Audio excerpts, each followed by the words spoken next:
Hello, everyone. I'm Kamini Sani, the director of the Museum of Art and Photography, or MAP, in Bangalore. And I'm delighted to welcome you to Conservation Now and the Future, the fifth of MAP's museum webinars, a series that seeks to bring art back into the heart of the community by looking closely at the role, needs, and functions of museums today. The collections of museums form the backbone around which they build public engagement and dialogue. And one of the most important functions of a museum is caring for the objects in its collection and ensuring a safe environment for their storage and display. At MAP, we acknowledge this responsibility to serve as one of the guardians of India's rich artistic heritage and have set up a state-of-the-art conservation lab with the support of Tata Trusts.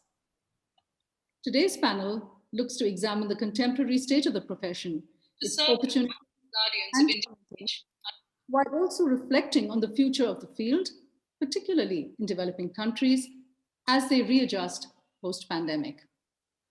Before we move into the discussion, I would like to introduce our moderator, Vinod Daniel. Vinod is a very valuable part of the MAP family as a member of our International Advisory Panel. Chairman of the Board of AusHeritage, a network of Australian cultural heritage management organizations, he is also a board member of ICOM, the International Council of Museums. He has worked in several related projects in over 60 countries, including with the Getty Conservation Institute and the Australia Museum, and published several research papers and media articles. A more detailed bio of his can be found in the chat box below. On behalf of everyone at MAP, I would like to thank Vinod and our star panelists today, Seymour, Julian Bickersteth, Anupam, and Luiz Souza, for giving us their time and agreeing to be part of this session. It's over to you, Vinod. Good morning, good afternoon, good evening, based on which part of the world you've logged in from. Kamini, thank you so much for your generous introduction. And thanks to MAP for hosting this. Thanks to Abhishek. Thanks to the fantastic team who do all the hard behind the scenes work out there. Welcome all to today's panel discussion on cultural conservation now and the future. Thanks to, again, MAP, we have 4 excellent panelists who are all world leaders in the cultural conservation profession. Seymour, Julian Bickersteth, Anupam, and Luiz Souza. And they come from different parts of the world, and I think collectively they kind of represent the profession in a truly global way. This panel, among other aspects, will explore the contemporary state of the profession, its opportunities and challenges, while also reflecting on the future of the field, particularly in developing countries. Among various issues, things that would come up in discussions, including how to better promote the profession, develop sufficient human resources, and deliberate on a roadmap for the sector as it readjusts post-pandemic. The format for today would be each one of the panelists would have 4 minutes to make their opening comments. After that, we'll open it up for questions and discussions. I have some questions to pose to the panel. I also request all of you who are logged in, especially through the Zoom platform, to please type in your questions in the chat box, and I'll moderate some of those questions to the panelists. People who are watching it live and want to do it through Facebook, please do so. And one of the people behind the scenes is going to moderate that and pass those questions on to me through WhatsApp. Now, before I invite the panelists to make the opening comments, in the order they are speaking, let me just kind of introduce the panelists. The first speaker was going to be Julian Bickersteth. Julian is a private conservator and consultant. Julian is a Sydney-based conservator running a private conservation practice he established in the late 1980s, which is now the largest in Australia. He's the president of the International Institute for Conservation, and he consults on conservation projects around the world. He has always been interested in the sustainability of collection care and helped drive the joint ICOM IIC 2014 Declaration on Environmental Guidelines. He will be followed by Kate Seymour, who's an art historian and paintings conservator. Kate is an art historian and a trained paintings conservator with a Masters of Arts in the Conservation of Easel Paintings from the University of Northumbria at Newcastle. She currently works at SRAL in Maastricht as a paintings conservator and is a head of education at this institution. In addition, she leads the Indian Conservation Fellowship Program at SRAL, which provides training and mentoring of mid-career conservators employed in Indian conservation institutions. Kate is also the chair of ICOM-CC. The third speaker is going to be Luiz Souza. He's a professor in conservation science at the Federal University of Minas Gerais in Brazil. He is the director of SECOR, the Center for Conservation and Restoration of Cultural Property, School of Fine Arts at the Federal University of Minas Gerais. Souza was a former ICOM-CC board member for 4 terms, former ICROM council member for 2 terms, and he was a research fellow at the Getty Conservation Institute 1992 to 94, and he was one of my colleagues when I was there. Luiz also holds the prestigious position as president of ANTACIPA, the Brazilian National Association for Research in Technology and Heritage Science.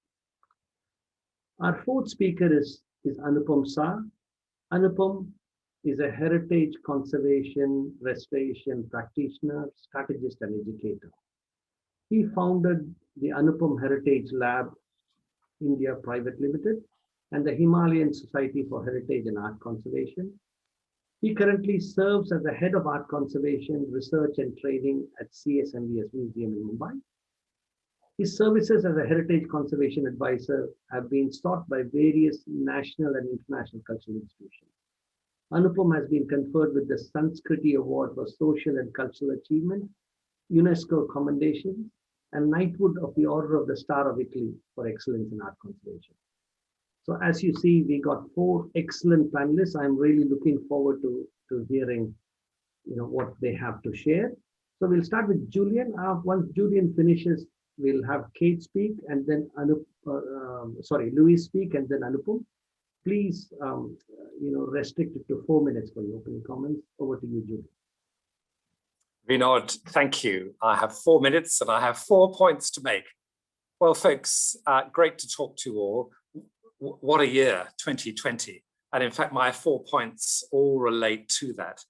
IC was actually 70 years old in 2020, and we were formed out of the wake of the Second World War. And somehow we felt a little closer last year to our pioneering fellows that established IC in the wake of all those uncertainties. But IC continues to be an independent international professional institute, our purpose being to bring together conservation professionals from around the world, educating, enabling, recognizing excellence. And this commitment drives everything we do now so that we benefit future generations. My first point is about future generations, because I think it's very clear this pandemic is hitting the younger generations hardest of all economically. Our conservators, whether graduating or emerging, are finding themselves in a world full of uncertainty, with uncertainty around employment and what they do next with that. How this year pans out is going to be a really important one to see what happens with them. But my second point is the opportunity that provides, which is around the digital. It's been said we live in the 4th industrial revolution, a period in the last year where we've seen such acceleration of digital. Some say we've compressed 5 years into about 1 in terms of digital advancement. We saw that directly at IC when we chose to go entirely digital to create a virtual conference for our biennial conference, due to be in Edinburgh last year, but in the end, broadcast from around the world, actually with our media suppliers in New York. And it was a fantastic success. We had 2,000 people where we normally have about 500. We had 89 countries represented. But with that comes a whole range of challenges around how people use digital, and indeed the behaviors which we've seen in the form of how we best provide digital, and indeed the technical challenges that come with doing that. What is clear to us is that we can never run another conference, which is not now a hybrid. So people meeting, but also pieces, the whole conference going online as well. That's a challenge and a very big challenge, but a great opportunity as well. And off the back of that, of course, is the fact we need to recognize that digital access is not uniform around the world. I was shocked to hear from a friend of mine at the Getty last week that if you go downtown LA, you see kids sitting on the pavement around KFCs trying to get digital access from the KFC signal. Now, this is in a developed nation. So how much worse is that in developing nations in many ways? We were very fortunate at IC Congress to get a grant from the Getty to allow 50 people to get much better digital access than they otherwise would have achieved. My second point. My third point is the role of professional organizations like us. I've talked about what our purpose is. We are moving from being a transactional organization whereby you pay a fee, a membership fee, and you get a service, to a participatory one. And never has this been more clearly identified than in this last year as to what participatory really means. The fact was we had, as I said, 2,000 people joining us. Of those, nearly 500 were from Asia Pacific, almost 200 from South America and Caribbean, and over 100 from Africa. These are areas where we've never really been able to draw conservatives or talk with them. Now we can, because of the wonders of the digital world with all its restrictions that I'm talking about. So therein lies an enormous opportunity. But my fourth point is that COVID has also shown us, as we lock ourselves away, that digital is not everything. The real is what we do as conservators. We ensure the preservation through our mediating hands of the real, the tangible. And that is a key part of what we need to do and look after. There's always going to be a job for us. It's going to be difficult, but the future is bright. It's going to be complex. Of that, more later. Vinod, thank you. Thank you, Julian. Over to you, Kate. You're on mute, Kate.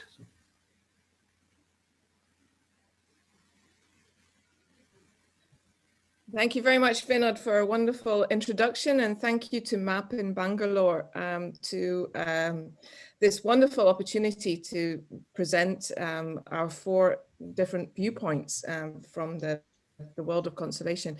I was very pleased to be in Bangalore last year, just as lockdown kicked off, and unfortunately our event that we had planned there couldn't take place, but I did manage to see your wonderful premises and was welcomed by your fantastic hospitality team as well. So I wish we could be there in person and to have this debate. But as Julian just said, this digital world has given us different opportunities, and I'll come back to that in my point in a little bit. I've only got 4 minutes. So again, as Julian kicked off, I've only got a few points that I want to draw on now. And hopefully we can have further discussion as this session goes on. So I'm sitting here as the chair of ICOM-CC, the current chair. And ICOM-CC is part of a much bigger ICOM family. We, as our committee, have about 4,000 individual members from about 90 countries globally. But we are seeing that our outreach can be extended much more through these digital platforms that we are working with today. Our committee is about bringing people together who have a similar interest, and that interest is preserving and conserving our mutual cultural heritage. And this is something that we really want to continue to stress also in these pandemic days. Our global group come from many different backgrounds: practicing conservators, museum professionals, educators, and conservation scientists, amongst others. And it's important that we bring these different voices to represent what our profession can do and what we can do for the field of conservation. This pool of knowledge gives us the ability and insight to really draw on our global connections and to work with strategies to deal with local as well as global problems within the conservation field. Our committee is represented by 21 different working groups. And these are a mixture of specialist and general themed groups. We have a wide interest of groups. Some of these are hyper-specialized. These deal with certain materiality, such as metals or glass and ceramics or paintings. But others are very broad and have overlapping and overarching topics like education and training, or theory and history and ethics and conservation, or even preventive conservation. And this really represents the needs of our field, the fact that we need both specialist and generalist knowledge to be able to care for our collections. I just want to touch on this point a little bit further. It's one of the themes that Vinod has encouraged us to talk about. Max Freelander mentions that conservation is an essential necessity, and this is never so more true. Collections, even in lockdown, need our constant care, and resources should be allocated to ensure these means. So I think it's really important that we move towards looking at the essential risk assessments that our museums need in these new days after and during the lockdown. We need to be able to allocate resources to collection care in a general term. So that's preventive conservation, looking at the building, the environment that our objects are housed in, and also for interventive conservation treatments. That's a little bit similar to a surgeon who can work very specialized with a lot of care and attention to fix very specific problems with our objects represent. So I hope that we can talk further about this and our needs and how we can reach out to other underrepresented areas in the world to encourage that training and knowledge exchange in these days. Thank you, Vinod. Thanks, Kate. Can I just make a request to all the others who are listening? Please do type in any questions you have in the chat box, and I'll keep an eye on it. Luiz, over to you. You're on mute, Luiz. You could unmute, Luiz. Hello, everyone. Thank you, Vinod, for the invitation. Congratulations to MAP Bangalore for providing this opportunity to us. And hello to all of the colleagues in this panel, and also to all of the participants. I'm going to focus my 4 minutes contribution into also 4 points. And being director of the Conservation Center of SICOR at the Federal University of Minas Gerais, where we have the first undergraduate course in conservation in Brazil, which started in 2008.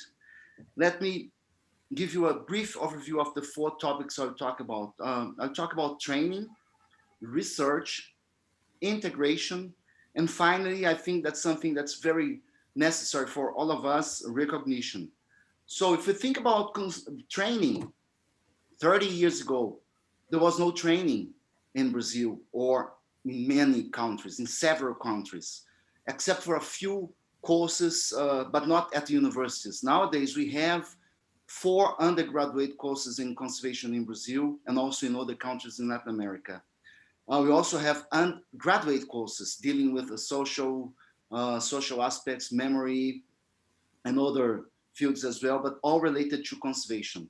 In terms of research, we practically didn't have research in this field in particular. I remember very well-respected scientific institutions within universities. If we talk about 30 years ago, 35 years ago, they didn't have interest in doing research in this field. Nowadays, it's very integrated because of the several problems we face. And nowadays we have research networks, and they go beyond from Google Chrome. And they go beyond our borders.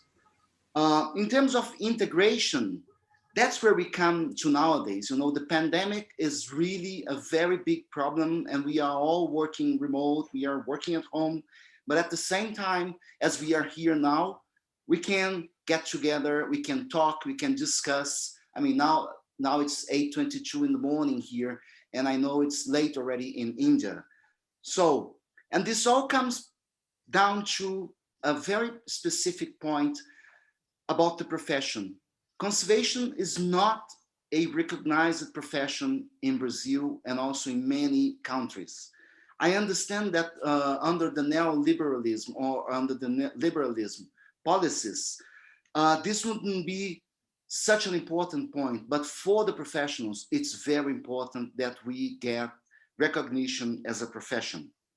And in terms of the reality in developing countries, I mean, we go well beyond questions related to just movable objects or immovable, like architecture, for example, because we do have to care about the immaterial heritage, the knowledge in small populations, and the impacts. How can we work together with urbanists, with engineers, in terms of the impact assessments on our collections, on our museums, on our communities? So these are some of the points that I wanted to raise for the discussion. How to integrate our training courses with art history, architecture, museology, and education in a very open view. Thank you very much. Thanks, Luiz. Thank you all for keeping it 4 minutes. I'll pass it on to Anupam now. Hi, good day, everybody. Picking up from the various points that my colleagues have stated, we are aware that the profession of conservation has been there since we have started being custodians or started owning materials for our personal benefit, so to speak. And there has always been a significance that has been attached to these objects and sites. So indigenous systems of taking care of collections has continued over time. And then it was in the 60s that Julian also mentioned that it began to be formalized as a profession, or at least as a stream, a conscious, premeditated stream of how to approach care of collections. What I'm happy to say that in India, in Asia, South Asia, and in many parts of Southeast Asia, I think we are like a good forest just now. You know, talking about the ecosystem of conservation that somebody mentioned brings to mind. A good forest is something that has saplings, it has young trees, and it has old aged trees with a lot of mulch and humus on the ground.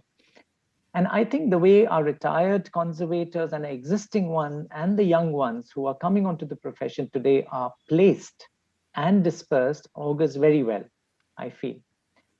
And well, the developing lands are fortunate and they are fertile. And I think this decade is for conservation in these areas, especially because the demand is there, whether it's objects or collections or archives, photographs, historic interiors, stone, and built heritage is something that is coming to the fore extremely strongly. And as far as, because COVID was mentioned, one must say that the demand for conservators has always been there, even through COVID. In fact, during these days, I was at the CSMBS Museum in Bombay, and from what I saw was that institution really upped their act.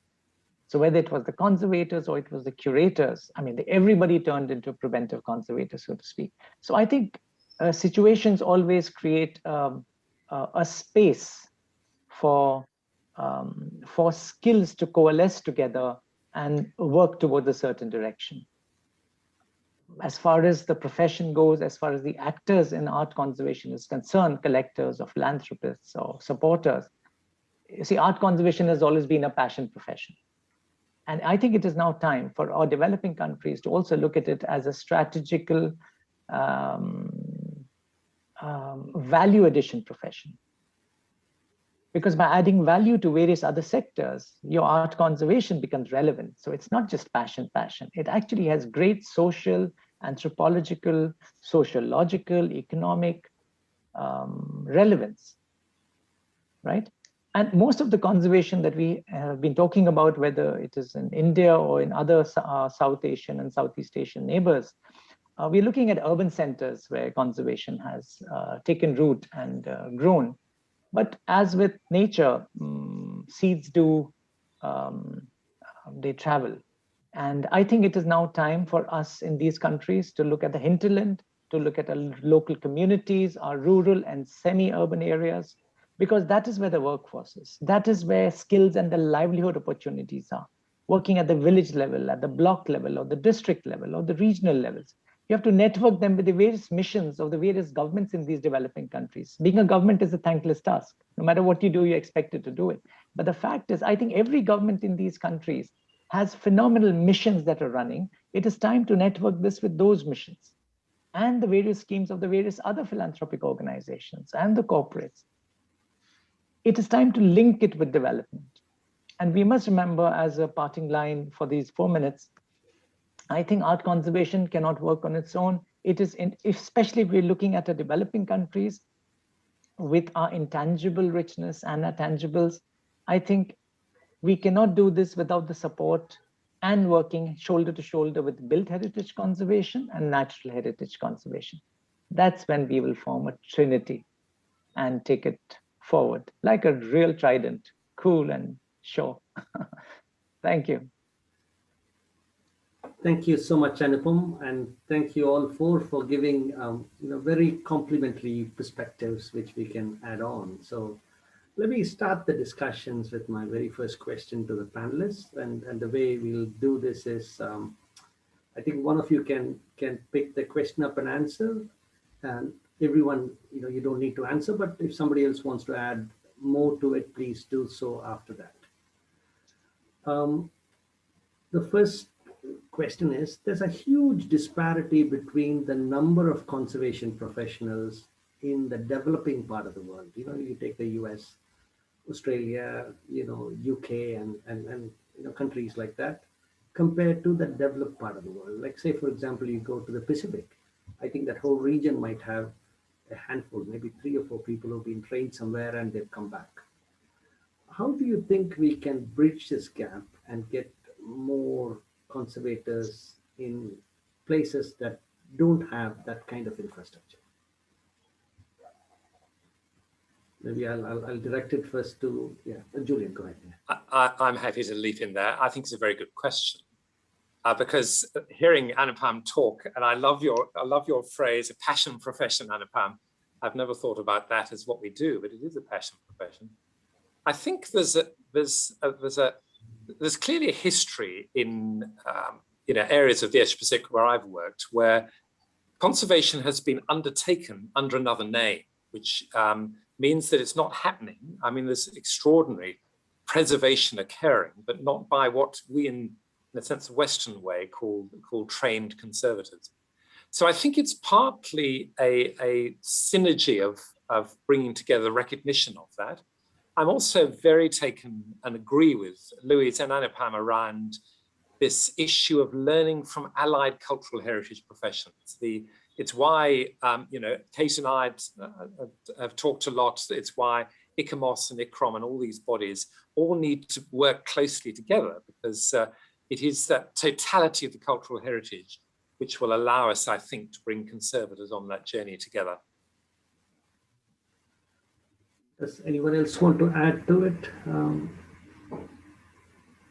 Luiz or Anupam, just I think from your regional perspective? Well, here in Brazil, since the early 80s, we started conservation training at the graduate level. So kind of mirroring what was happening in Europe mainly.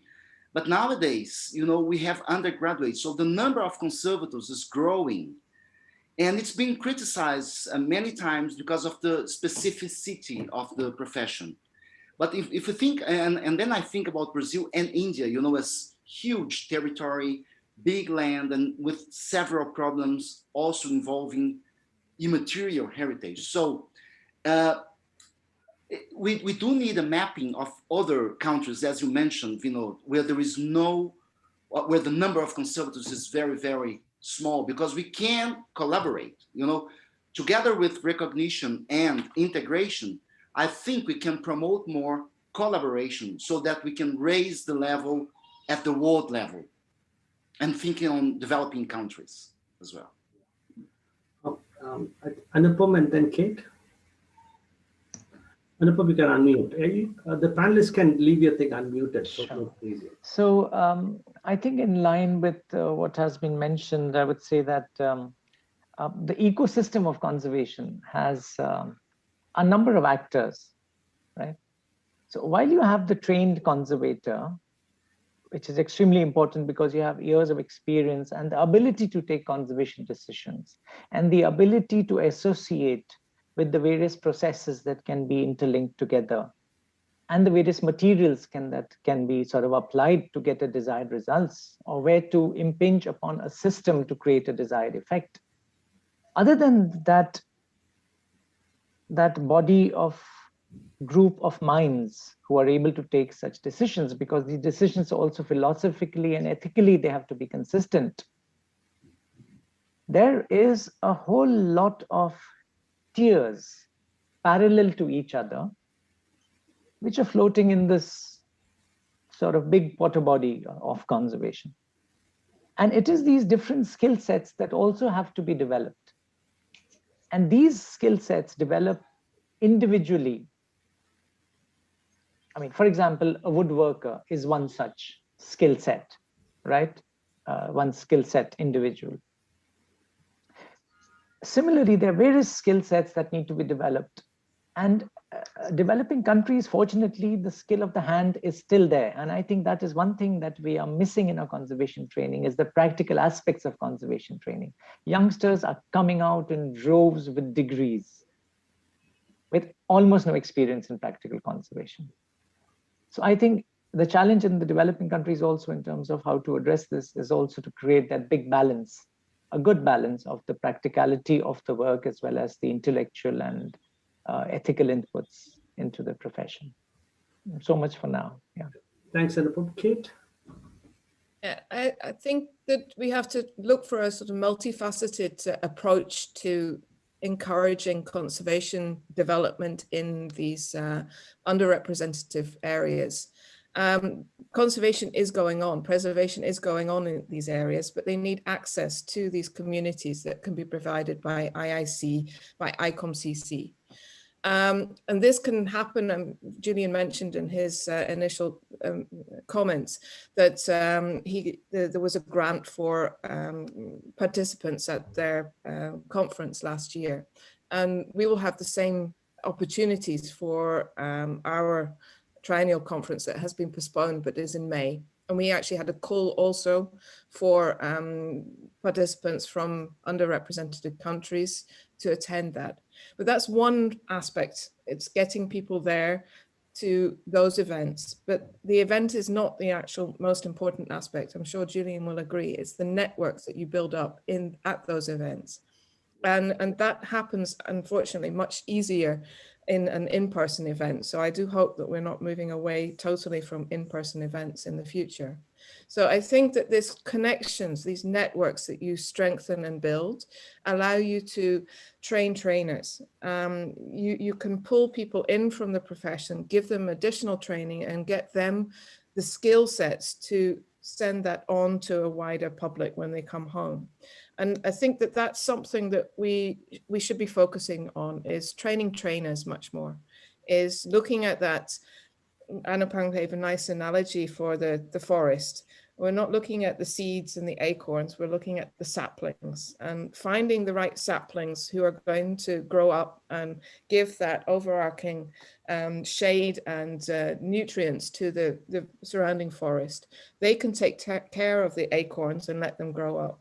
So I think that that's something that Vinod and I have been working with in India, is finding over a long-term period those saplings, those seeds to encourage to grow and allowing them to go home and giving them that long-term support in terms of mentoring and connections to help distribute that knowledge to a further, and to promote also hand skills as well, to give them the skills to move that forward in their own particular environment.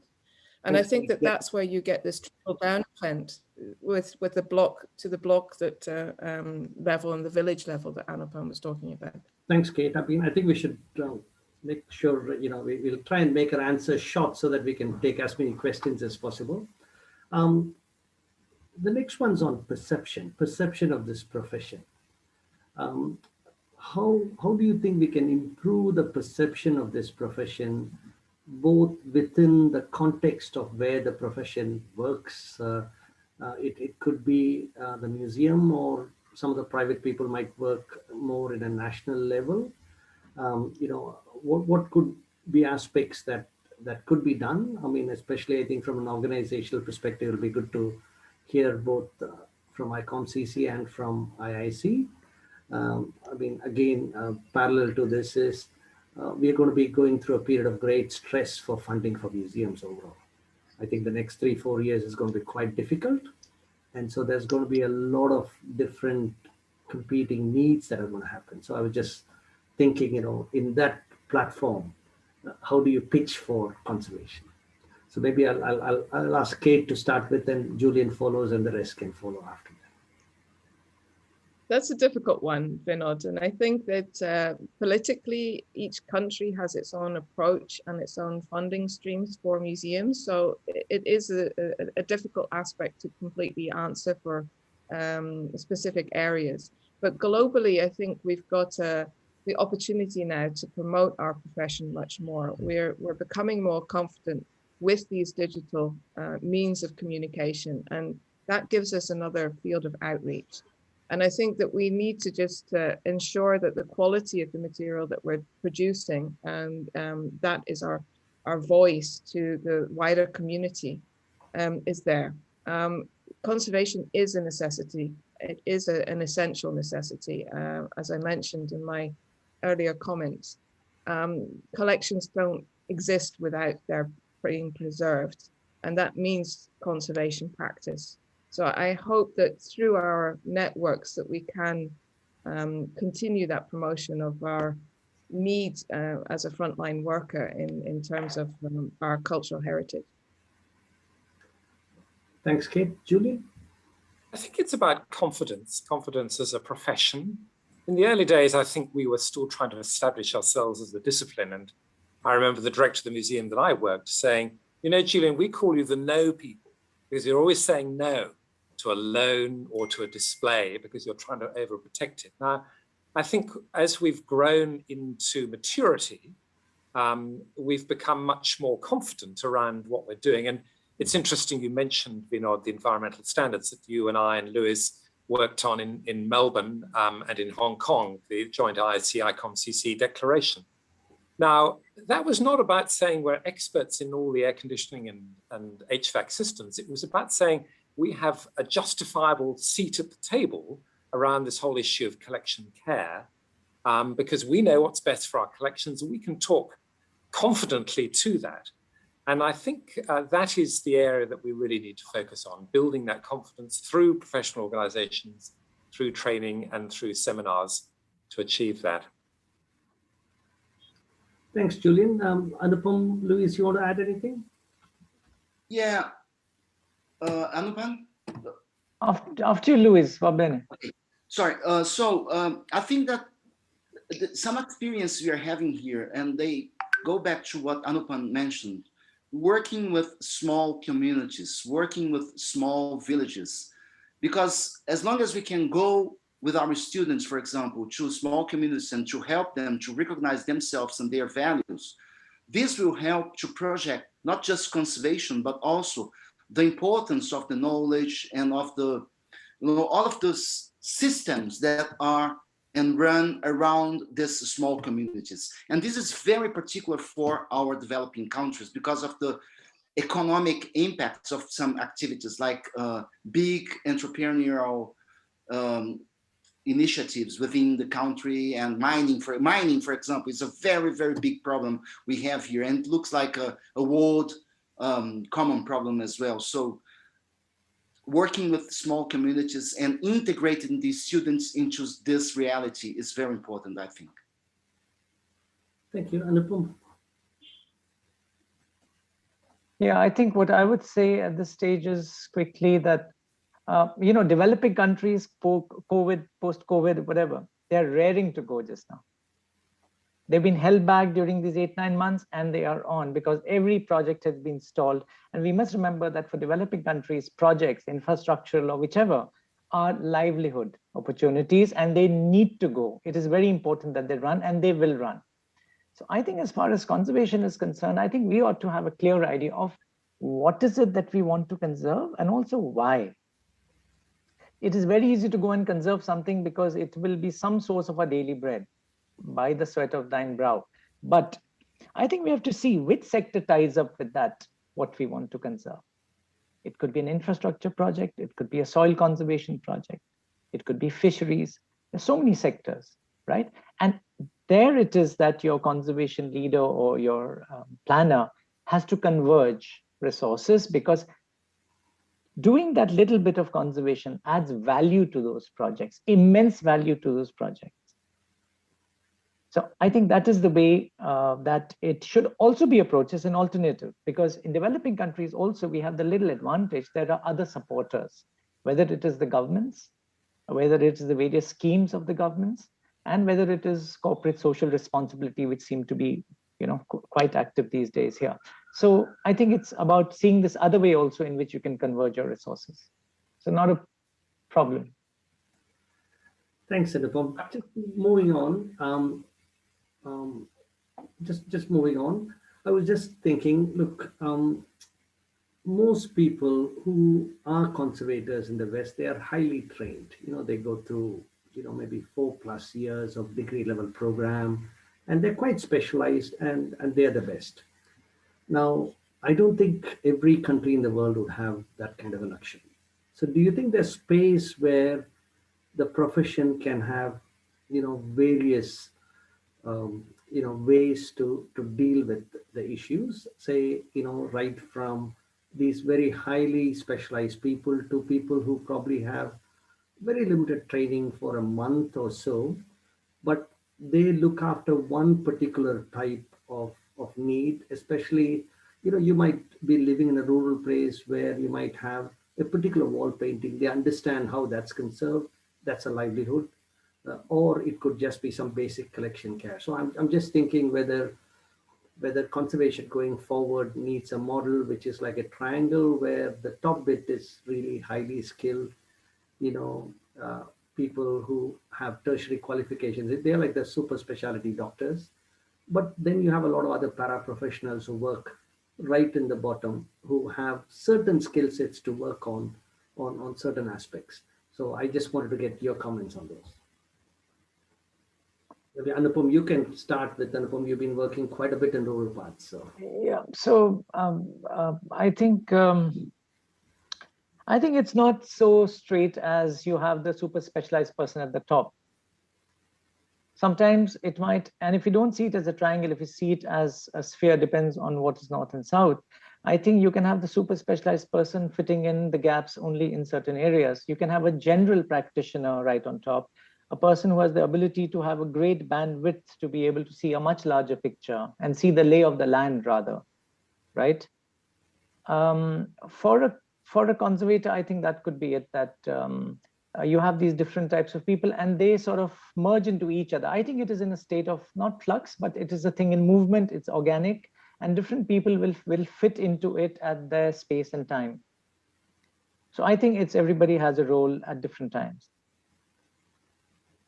I would come in, Vinod, at a slightly different angle, which is and you allude to it, which is the training of communities in looking after cultural heritage. We had an inspiring paper at ISC in November from a Sudanese archaeology dig with some very important wall paintings. And it was clear that there was vast ownership amongst the local community of this precious resource.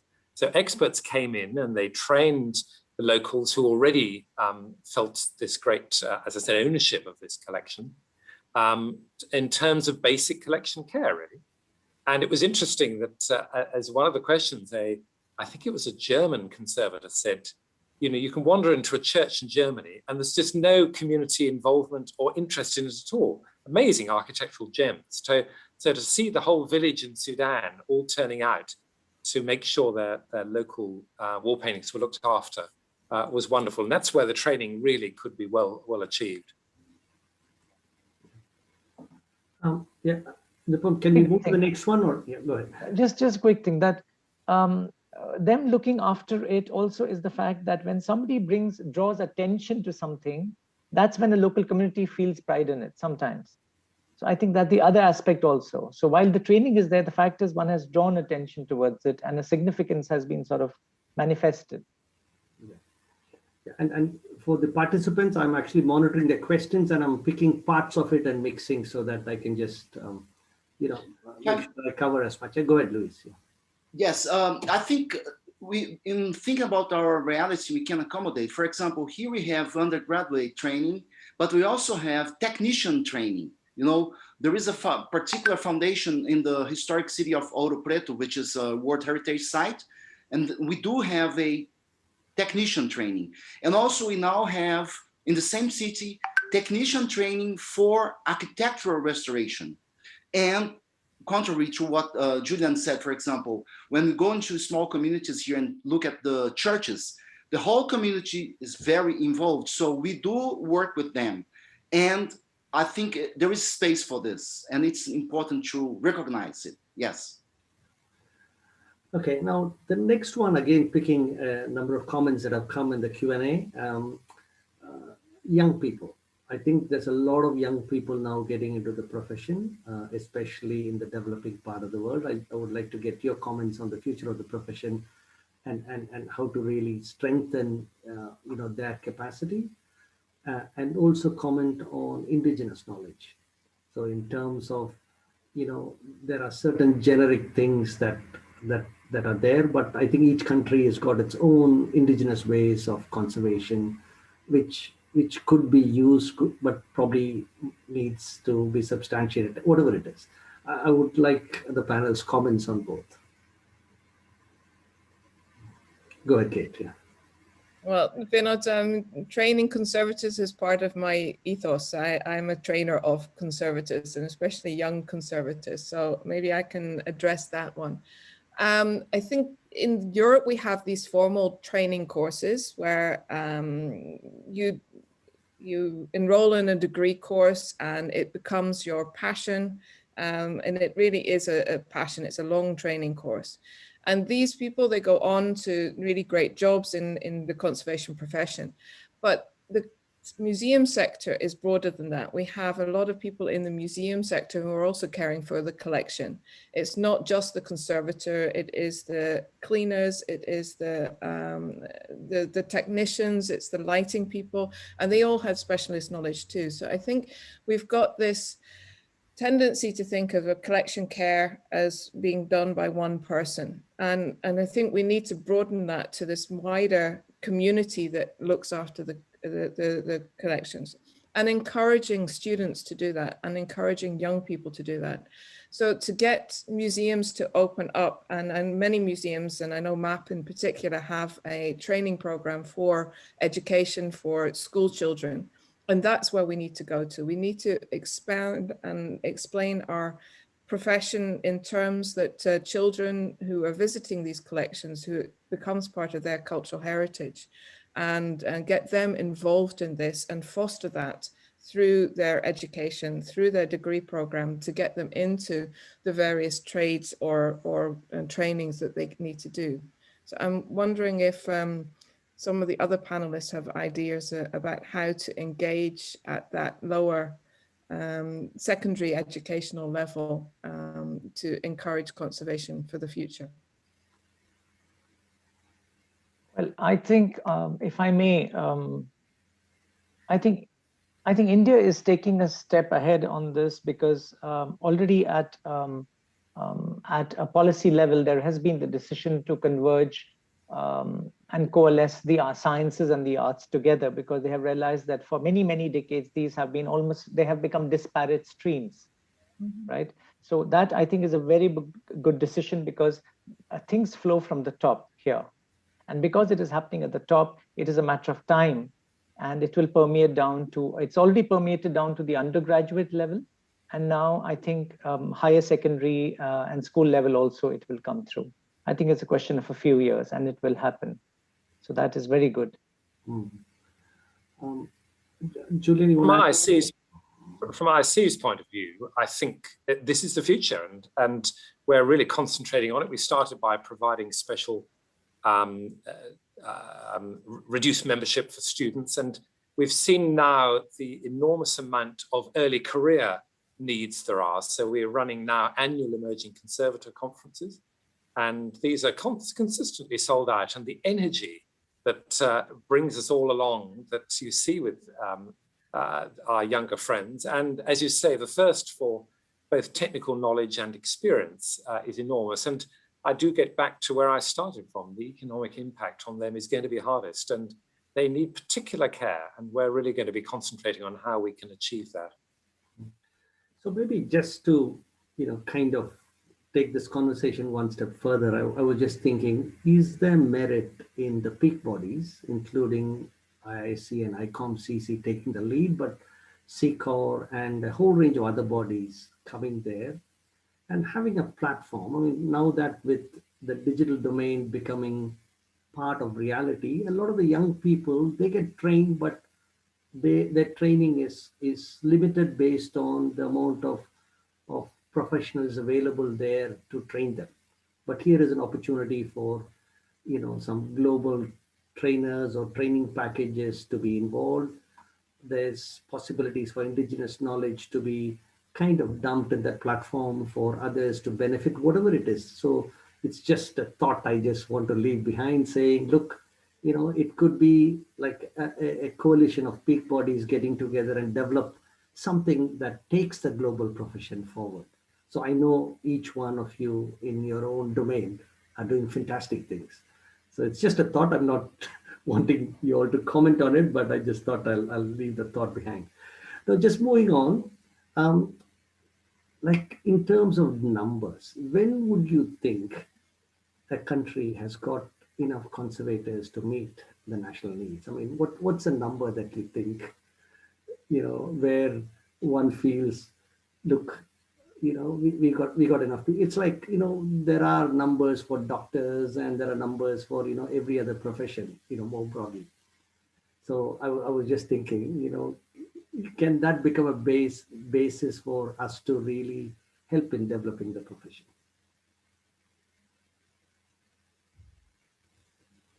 I think it's a tricky one to answer, Vinod, actually, because it's only that it's not quite as simple as that. And I'm not saying it's not a valid question. I think I'm very aware a lot of my colleagues in the UK in particular are out of work at the moment. There's too many conservators in the UK. And you think, well, why can't they go to parts of the developing world where there's such a need for them? But I think with all professions, the demand waxes and wanes on a whole range of complex issues. And a lot of it has to do with money and government money that is being poured into programs that can support these things. So I would say I wouldn't myself spend a lot of time trying to work out that magic number, but to, in a sense, let the market and demand guide us. I think the great opportunity, if I can say so, for Asia Pacific in particular, is the fact that they can leapfrog. You can leapfrog over some of the learnings that have got entrenched in North America and Europe, and take a sort of fresh and a particularly digital view to how conservators can be trained and can practice. And that leads to a whole change in the profession and how many, therefore, people may be needed in that space. Thanks, Julian. And just moving on to there's a few questions I'm picking from the Q&A box. What are the traits that someone needs to become a conservator? I would say an engaging mind and good hand skills. So I think the ability to be critical, to make critical decisions, to evaluate different scenarios, to think beyond what's actually in front of you, to see that object that you are dealing with in the future and how it's going to behave in the future. I think these are key aspects, and that involves these skill sets that we've been talking about. It involves art historical, but it also involves technical knowledge. And I'm sure that all of the other panelists who are all practicing conservators as well would agree with me with that. Thanks, Kate. And there's one more question I'll just pick from the Q&A. Between private and public, working for a museum versus working on your own as a private conservator, when do you make that call, and what's different? Maybe I think someone like Julian, who's done both spheres, can comment on that, and Anupam can do the same. I think he does both. So, yeah, I'd say that the single biggest difference is that private conservators tend to do a lot more hands-on work, more like bench work. The nature of museum conservators these days is an awful lot of time is spent condition assessing, doing loan reports, and looking after preventive issues, which are all very valid parts of our profession. But if you want to use your hand skills, private profession probably will provide more opportunity for that. Yeah, I think I'll just second what Julian said, and maybe take this little bit of time onto something else. Because when we were talking about training, if you see the pattern of programs that have developed in India in the past 1.5 to 2 years, you have your NRLC, the peak apex research body in conservation, having its program. You have the ASI, Archaeological Survey of India programs for the in-house people. The National Museum Institute has a program. So Anupam, there's a global audience here, so you might want to just make it more broader. So what I mean to say is that there is a number of postgraduate diploma programs and fresh master's programs that are at the moment on the anvil in India. So obviously there is a demand, and all these courses are going full, right? So as Julian said, it is a question of there is an organic and dynamic number of people that are getting trained according to a perceived demand of things. And this is going to be rising in the next, the graph is going to be rising in the next 4 or 5 years. Yeah. Thanks, Anupam. The final question, I think each of you get about 30 seconds. And maybe we'll start with, maybe Kate, and then just go on to Julian, Anupam, and Luiz. So your thoughts on the profession in 2030? So 10 years from now, or 9 years from now, what do you think the profession is going to look like? Just your quick thoughts in 30 seconds. Kate? This is a difficult one to round off with, Vinod. I'm hoping that we move further and larger. I'm hoping that our profession seeks recognition, that the museum sector and private practice sees the necessity of conservation and our actions as conservators. And I do hope that we continue to grow as a profession. We continue to add competencies and to develop the competencies that we already have. And I am very excited to be part of this profession. So I hope to use that excitement and passion to encourage others to join it. Thanks, Kate. Julian? I second exactly what Kate says. I would just add a corollary that I think it's going to be tough for the next year or two. And I think as economies rebound from this, we're going to get squeezed, like it or not. And our younger professionals are going to find it tricky. But I say to you, the future is bright. I think there's always going to be demand for us for what we do and what we stand for. So hang in there, folks, because it's a profession that is enormously valuable and worthwhile, and it's a vocation profession, as Anupam says, a passion profession. Hang in there. Anupam? I think in the next the next decade, a lot of infrastructure is going to be created that will facilitate conservation. After all, that is the onus of institutions and governments, not to micromanage the profession, but to create and facilitate the enabling infrastructure for it. I think that is what India and the developing countries in this part of the world would be doing. And this is also the time simultaneously when the all-important task of training people would have created a set of mature, balanced practitioners. Otherwise, cultural heritage in the developing countries, is at a huge risk today, ironically, because of the availability of resources and less trained people. We might be actually creating a risk for our collections if we don't correct it right now. So this decade for infrastructure and training. Thanks, Anupam. Luiz?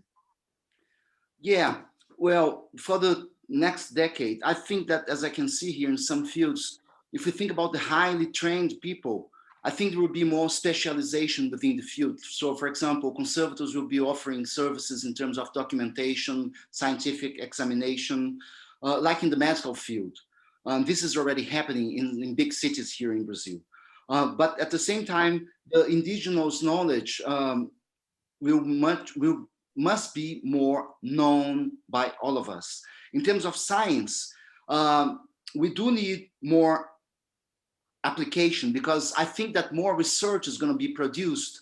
But if we don't focus on the use of that research, if we don't focus on highly specialized institutions like we have in some countries now here in South America, if we don't do the good link with application, then it's going to be lost. And there is this big risk in terms of the future. The same comes for the local knowledge. With these institutions, they should explore more aspects of local and indigenous knowledge. And in terms of politics and policies, as long as we keep our teachers, our researchers, and our students in good communication with the small populations and in good communication with the politicians, so we should find a way to train our politicians so that they understand more about the values and needs of conservation. Just some closing comments. First of all, I just want to, thank, commend, appreciate. I know all of you well for many years. What you've done for this profession has been immense. Thanks so much for taking the time and coming and sharing some of your thoughts. I was just quickly going through the list of participants, and there's a whole bunch of world leaders there. So thank you all for taking the time and joining in this discussion. One small takeaway message, if I might take the liberty of being a moderator to just throw in the mix. I think it's about time that all the big bodies think of coming together and setting a platform and seeing how that platform could be used for training, for disseminating information, for lobbying. Now, in this digital age, as Julian said, we've achieved in probably 9 months what would have taken 5-10 years. There are ways we can do this. So that's something to think through. I'll just leave that as my final passing thought. Thank you all so much. Kamini, do you want to say a few words before closing?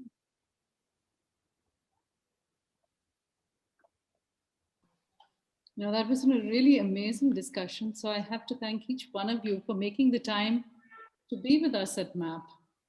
And it's a subject that requires both a lot of attention and investment in India. So we are really working a lot on conservation and trying to build this whole network across the country.